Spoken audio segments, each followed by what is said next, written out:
campanha para a manutenção do nosso grupo. Participe acessando nosso site.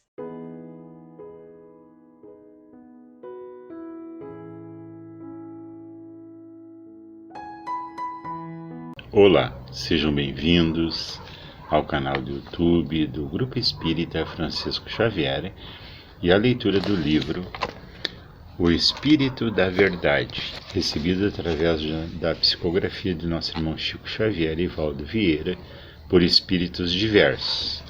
Hoje estaremos lendo na companhia de vocês o texto de número 82, que tem por título Nem Castigo, Nem Perdão. O espírita encontra na própria fé o cristianismo redivivo, estímulos novos para viver com alegria, pois com ele os conceitos fundamentais da existência recebem sopros poderosos de renovação. A terra não é a prisão de sofrimento eterno, é a escola abençoada das almas. A felicidade não é miragem do porvir, é a realidade de hoje. A dor não é forjada por outrem, é criação do próprio espírito. A virtude não é contentamento futuro, é o júbilo que já existe. A morte não é a santificação automática, é a mudança de trabalho e clima. O futuro não é surpresa atordoante, é consequência dos atos presentes.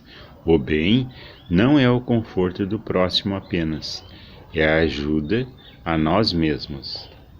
Deus é equidade soberana, não castiga nem perdoa, mas o ser consciente profere para si as sentenças de absolvição ou culpa antes das leis divinas. Nossa conduta é o processo, nossa consciência é o tribunal.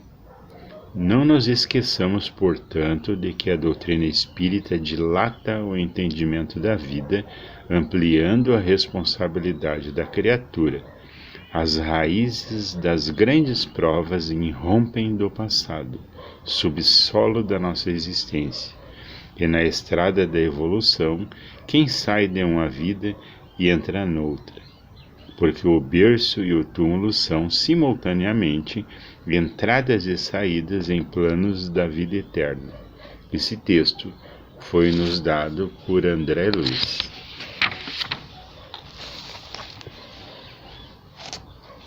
A gente foi criado na cultura de que Deus pune, de que Deus se vinga, de que Deus maltrata, de que Deus abandona. E isso é uma cultura que nos impregnaram ao longo de milênios e é difícil a gente desapegar desse ponto de vista. Mas à medida em que nós vamos chegando na era atual, as pessoas começam já a usar o raciocínio e começam a perceber às vezes a infantilidade de determinados ensinamentos que nos passaram. Primeiro, se a gente olhar em todos os livros sagrados de todo o mundo, a divindade ou a espiritualidade, ela é nos passada como uma fonte pura de amor pleno, e que Deus é pleno em amor. Como é que alguém pleno em amor vai se vingar, vai ter um amor igual ao nosso, vai ter um procedimento bipolar? Então, são coisas infantis demais que, à medida que o tempo vai avançando, a gente vai percebendo. Mas à medida que a gente percebe essas falhas no Deus que nos ensinaram, no Deus que nos transmitiram, a gente desacredita dele. E à medida que desacredita dele, a gente se afasta dessa profundidade que a gente deveria perceber e dessa simplicidade que a gente deveria entender. Mas Emmanuel nos traz isso, nos traz a presença de Deus em várias situações da vida. Aquela ideia, então, de que a prisão, a terra é uma prisão de sofrimento eterno, não é. é uma escola abençoada onde todos virão passar por aqui, pelos bancos escolares dessa escola, para aprender única e exclusivamente uma lição: amar. A felicidade não é miragem do porvir, é uma realidade de hoje. À medida que eu pratico o bem, à medida que eu me foco no bem, à medida que eu procuro agir no bem, à medida que eu procuro renovar meus hábitos, à medida que eu faço todo esse trabalho de evolutivo de várias encarnações que estão ocorrendo em mim, a felicidade passa a ter uma presença mais possível nas nossas vidas. E vamos ter então alguns momentos felizes, mas na maior parte teremos momentos mais de paz, de tranquilidade, que propriamente de felicidade. A dor, ela não é forjada por outros ou por outrem. A dor é a colheita da semeadura que cada um de nós faz no nosso cotidiano, no nosso dia a dia. E nós vamos ser, o nosso plantio é voluntário. A nossa colheita vai ser obrigatória. Vamos obrigatoriamente colher aquilo que plantamos. Se plantamos tristeza, vamos colher alegrias plenas? Nem pensar. Faz parte da nossa realidade.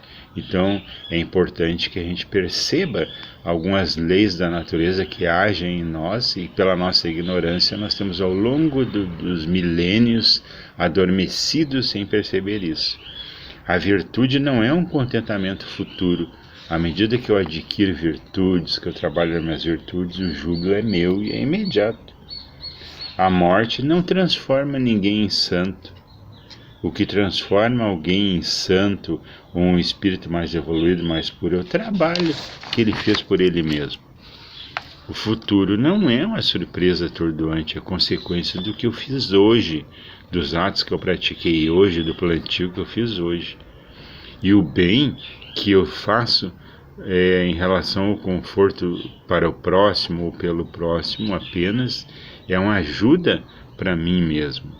E nisso Deus é soberano, Deus traz em si a equidade, Ele não castiga nem perdoa, como diz o texto. Mas o ser consciente profere para si as sentenças de absolvição ou culpa perante as leis divinas. Quem nos condena é nós, quem pratica os atos somos nós. Tá bom, meus queridos? Por hoje era só, fiquem com Deus, fiquem em paz e até o nosso próximo encontro. Até a próxima oportunidade, então. Campanha para a manutenção do nosso grupo. Participe acessando nosso site